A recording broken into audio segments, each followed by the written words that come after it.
Dok, sebetulnya untuk kerjasamanya juga yang dilakukan Aisyah ini kan kalau berbicara tubuh Muhammadiyah tentunya banyak didukung oleh Mm. beragam pihak begitu Dok ya.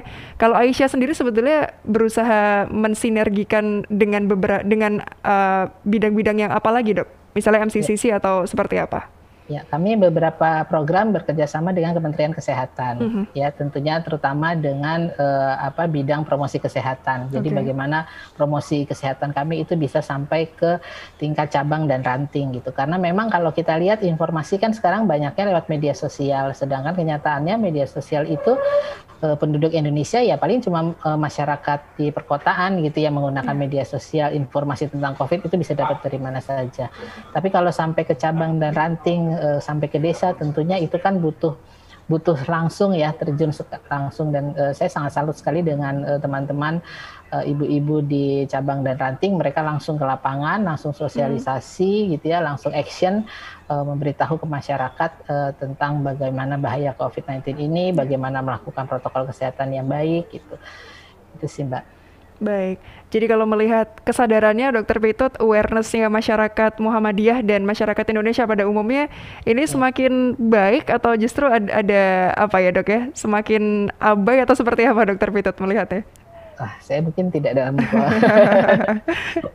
ya, ya kalau yang saya lihat ya gitu ya Mbak, Mhm. secara umum ya mungkin ya itu tadi karena informasi yang diterima itu tidak sama gitu Iya, ya. betul.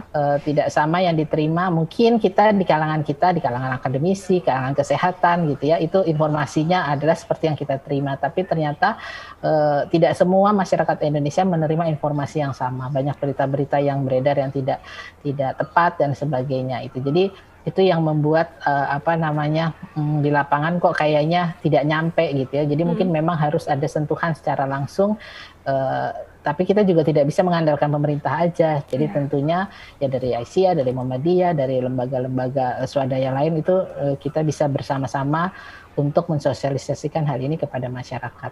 Tokoh-tokoh agama, tokoh-tokoh Iya. masyarakat itu kan kadang di beberapa tempat lebih didengar ya Mbak ya.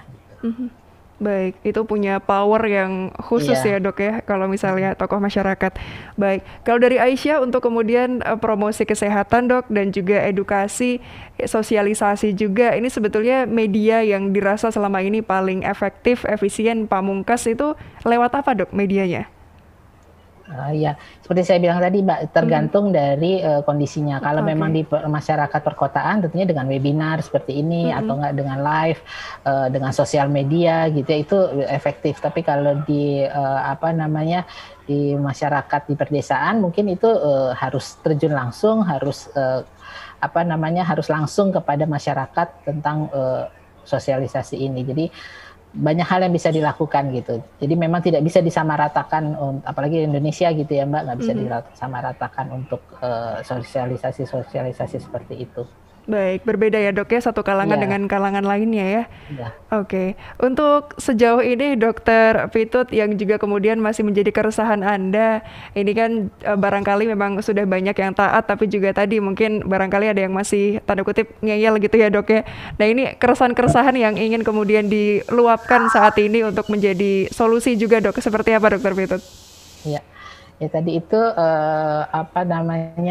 kesadaran, kembali lagi kesadaran masyarakat. Memang kita kalau bilang gampang gitu ya, tapi memang itu gitu ya, masyarakat harus sadar bahwa memang ini ada bersama kita dan mungkin variannya juga sekarang semakin banyak dan Ya. semakin berbeda gitu ya. Jadi masyarakat harus sadar dan tidak menerima informasi-informasi yang tidak jelas. Kan pemerintah juga sudah ada ya, Mhm. pusat-pusat informasi dari Muhammadiyah juga sudah ada pusat-pusat informasi yang jelas yang bisa ditanya. Kembali lagi ke kesadaran masyarakat, dan yang paling penting adalah masyarakat terkecil itu yaitu rumah tangga. Dan tentunya seperti yang saya rasakan memang peran ibu di sini sangat besar gitu ya.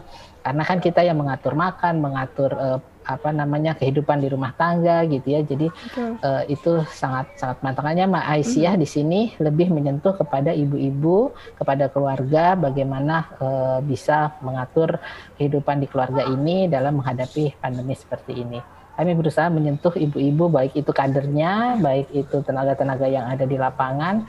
Itu biasanya ibulah, peran ibu sangat penting dalam mengatasi pandemi ini di keluarga. Baik, the power of seorang ibu ya Dokter Ya. Pitut ya, luar biasa tidak bisa tergantikan.